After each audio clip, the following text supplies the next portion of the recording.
যুক্তরাষ্ট্রের মিশিগানের একটি মরমন চার্চে বন্দুকধারীর গুলিবর্ষণ ও অগ্নিকাণ্ডের ঘটনায় কমপক্ষে 4 জন নিহত ও 8 জন আহত হয়েছেন। এ ঘটনায় পুলিশের পাল্টা গুলিতে হামলাকারীও নিহত হয়েছে।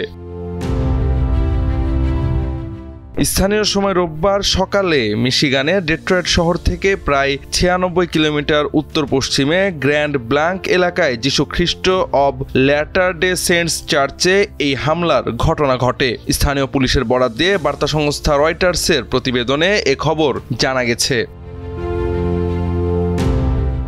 পুলিশ জানিয়েছে হামলাকারীর নাম টমাস জ্যাকব স্যানফোর্ড। 40 বছর বয়সী এই মানুষ ইচ্ছাকৃতভাবে চার্চে আগুন লাগিয়ে দিলে মুহূর্তেই ভবনটি দাউ দাউ করে জ্বলে ওঠে, ধোঁয়ায় আচ্ছন্ন হয়ে যায়। টমাস জ্যাকব পাশের বার্টন শহরের বাসিন্দা এবং সাবেক মেরিন কর্পস সদস্য।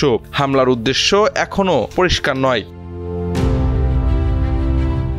কর্মকর্তারা জানিয়েছেন গুলিবর্ষণে 2 জন ঘটনাস্থলেই মারা যান, 8 জনকে হাসপাতালে ভর্তি করা হয়েছে। কয়েক ঘন্টা পরে পুলিশ গির্জার পুড়ে যাওয়া ধ্বংসাবশেষ থেকে আরও 2 জনের মরদেহ উদ্ধার করে।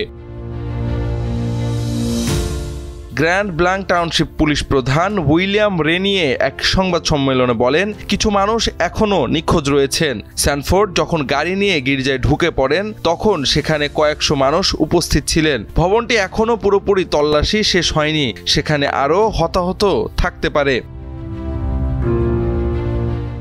মার্কিন সামরিক বাহিনীর রেকর্ড থেকে জানা যায় স্যানফোর্ড 2004 থেকে 2008 সাল পর্যন্ত একজন মার্কিন মেরিন ও ইরাক যুদ্ধের একজন অভিজ্ঞ সৈনিক ছিলেন।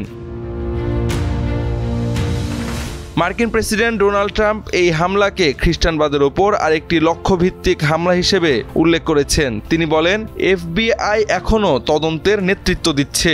আমাদের দেশে সহিংসতার এই মহামারী অবিলম্বে শেষ হওয়া উচিত। ডেস্ক রিপোর্ট, সময়ের আলো।